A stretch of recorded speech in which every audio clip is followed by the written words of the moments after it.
সূরা নজমের 10 নম্বর আয়াতে আল্লাহ তাআলা বললেন, ফাউহা, অতঃপর আমি প্রত্যাদেশ করেছি, ওহী দিয়েছি রাসূলুল্লাহ সাল্লাল্লাহু আলাইহি ওয়াসাল্লামকে, ইলা আবদিহি, আমার বান্দার উপরে। আল্লাহ তাআলা বলেন, মা আওহা, যা প্রত্যাদেশ করার দরকার, যা দরকার আল্লাহ তাআলা কি করলেন? দিয়ে দিয়েছেন। বলুন সুবহানাল্লাহ। এই সূরা নজমের 10 নম্বর আয়াতের ব্যাখ্যায়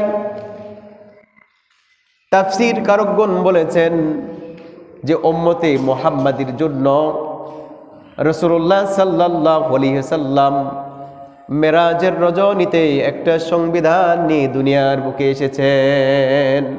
সংবিধান উম্মতে মুহাম্মাদী কিভাবে চলবে, এর মধ্যে 14টি দফা সন্নিবেশিত করা হয়েছে। 14টি দফা। তার 1 নম্বর দফাটা হচ্ছে উম্মতে মুহাম্মাদীকে কিভাবে ঠিক হতে হবে।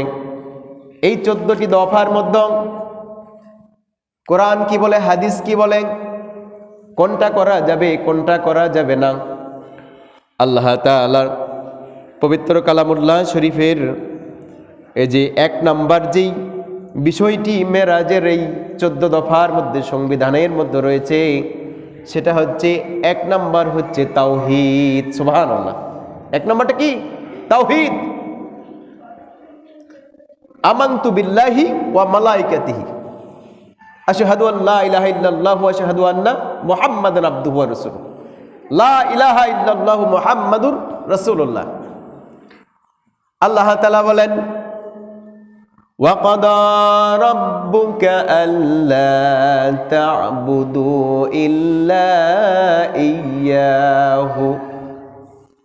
আল্লাহ তাআলা বললেন তাওহীদের ব্যাপারে, আল্লাহ তাআলা বললেন, আল্লাহ তাআলা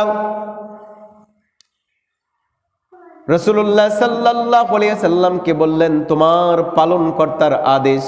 ওয়া ক্বাদা রাব্বুকা, আল্লাহ তাআলার আদেশ হচ্ছে আল্লাহ তা'বুদু ইল্লা ইয়্যাহু, তোমরা জমিনে আল্লাহ তাআলা ছাড়া অন্য কারো ইবাদত করতে পারবে না।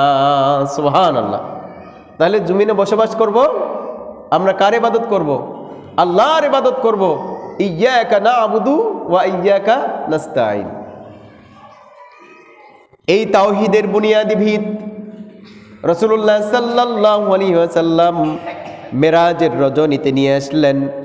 জীবনের সকল প্রকার আবদিয়াত দাসত্ব একমাত্র আল্লাহর জন্যই আমাদেরকে করতে হবে। আল্লাহ ছাড়া অন্য কাউকে সিজদা করা যাবে না, কারোর জন্য ইবাদত করা যাবে না। আল্লাহ তাআলা সূরা ফাতিহাতে বলে দিলেন, ইয়্যাকা না'বুদু ওয়া ইয়্যাকা নাস্তাঈন। হে বান্দা, তোমরা কার ইবাদত করবে? আমরা বলি আমরা তোমারই ইবাদত করি। আবার যখন বিপদ আপদ বালা মুসিবত পড়ে তখন আমরা তোমার কাছেই সাহায্য চাই, কারণ দুনিয়াতে আর কোনো রব নাই। কুল হুয়াল্লাহু আহাদ। সুবহানাল্লাহ।